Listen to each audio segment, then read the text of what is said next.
What's up, y'all? For many of us, it's tough to get into a hinge position, whether it be deadlifting or doing some type of good morning variation. A lot of times it has to do with the amount of tension that we have in our front side, specifically the hip flexors. Because we are so bound up here, it's so hard for us to disassociate our front side from activating and really engaging into our back side and our posterior chain. So today we go over 3 simple movements to learn how to better activate those tissues for your hinges and deadlifts.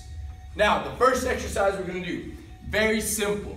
Although it looks very passive, it's the complete opposite.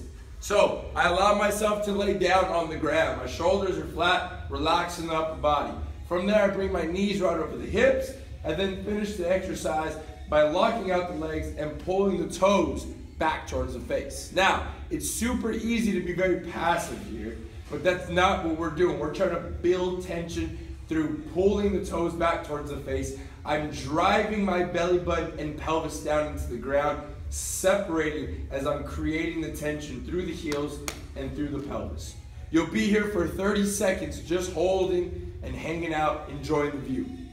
Now, after 30 seconds of there, we're gonna get onto the ground in what's considered a half mountain climber position.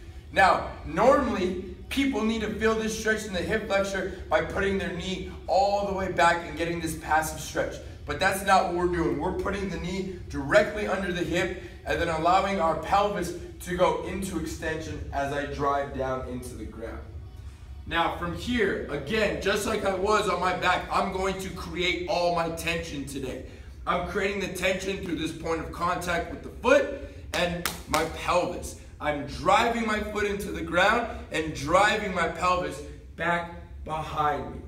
From the starting position, I drive back. My foot and toes stay completely flat on the ground. Not even the toes are coming up off the ground. I feel that nice big stretch in the hamstring because I'm building up all that tension, and then I come right back to neutral. Half mountain climber, keeping the spine nice and stable, extension through the spine, extension through the pelvis, and then I drive back. Again, as you can see here, my toes do not come up off the ground. I feel that nice big stretch. I'm holding for about a split-second count, and then allow myself to then extend that spine and switch of sides. You'll go ahead and get this 5 times on each side. And again, it all begins with creating tension through the pelvis and through the foot. Now, our last exercise here, I'm going to be going through what's considered a SHINBOX extension, but I'm going to put a little bit more emphasis on the eccentric portion so that, again, my posterior tissues and the glutes understand how to fire off. From here, I lift up into the shins, my back knee stays down, driving the back of the toes into the ground. Now, as you can see here, my shoulders stay stacked right over my hips, and I'm going to give you a 5-second eccentric, dropping my butt straight down to the ground.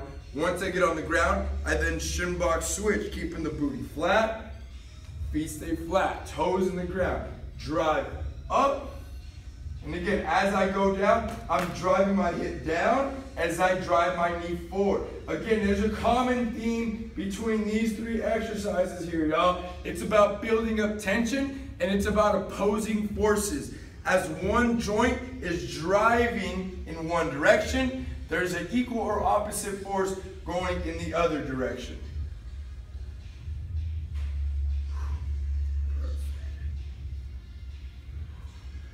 I'll get 5 on each side, and again, 5 seconds to come on down, building up that tension, driving the knee forward, driving my hip back, creating that extension in the lower body, posterior chain.